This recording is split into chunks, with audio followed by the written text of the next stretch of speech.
So she was born in the year 555, 15 years before the Prophet ﷺ. Her name is a really interesting name.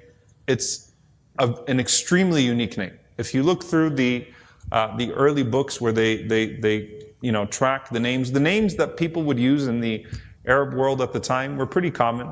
Just you see a lot of aunts, moms, daughters kind of recycling the names over and over and over again. Khadijah is not one of those names. Just like Muhammad ﷺ is unique only to him, Khadijah is not a name that you find. Khadijah means premature. Khadijah actually means linguistically premature. And so the indication is that she was born well before the due date. And some of the scholars, mentioned maybe the wisdom of that. She was premature. She was ahead of her time. Truly, subhanAllah, as a woman ahead of her time, but as a girl, when she was born premature, hence her family called her Khadijah. And so you don't find any Khadijas before Khadijah, all right, which is very rare. You find many Fatimas. You don't find many, or any Khadijas, in fact, before Khadijah, radiyallahu ta'ala anha. So she was born a very premature birth, given the name Khadijah. She was extremely beautiful, well-educated, literate, well-dressed, sharp, perfect in her behavior, perfect in her character, the most elegant woman of Mecca. She grew up to become the most elegant woman of Mecca. She never worshipped idols, just like the Prophet ﷺ and Abu Bakr. She was one of those who chose not to worship idols. Part of that is probably the influence of Waraqa bin Nawfal, who we spoke about last week, radiyallahu ta'ala anhu. That there was this idea, and it was okay for some to not worship the idols, but of course what was prohibited or what would be confronted would be the character or a person like Zayd ibn Amr who would actually confront idol worship before the Prophet ﷺ receives the revelation.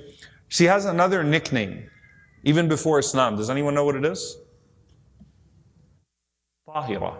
So her nickname was Tahira. So Khadijah was also called Tahira, pure, before Islam. And that was obviously in reference to her character, pure, even before Islam.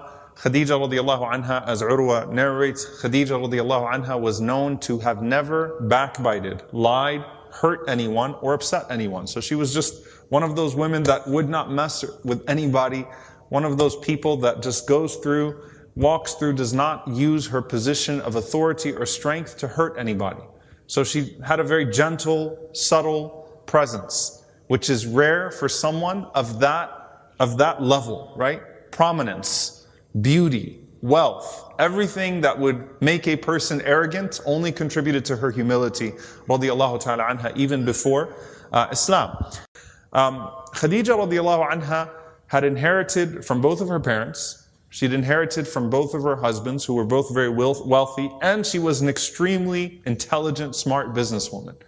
So she became not just the richest woman amongst Quraysh, but her caravan, the caravan of Khadijah radiallahu ta'ala anha, equaled all of the other caravans of Quraysh. So if you took just her caravan by itself and you put all of Quraysh's caravans together, hers would outdo all of them. She used to send on the trade routes to Syria and to Yemen sometimes over 800 camels carrying her goods. So this is a very wealthy woman, a very exquisite, rich woman. Her nickname becomes Amiratu Quraysh, the princess of Quraysh, Sayyidatu Nisa al-Quraysh, the leader of the women of Quraysh, Khadijah al-Kubra, Khadijah the Great. There are so many different nicknames that she acquires along the way, aside from Tahira, which was one that was more prominent and and interchangeable with her name Khadijah growing up. She also there was a green silk pavilion over her roof. So it's really interesting. If you walked into Mecca, there was a green silk pavilion over her roof. And that wasn't a sign of her wealth. That was actually a sign for the poor that were in need. They knew to go to her house. So she wanted it to be very open and clear that she would give her money freely to the orphans, to the poor, to the widows, to the sick. She used to help the poor get married. She used to provide the mahar herself. So she was an extremely generous woman as well.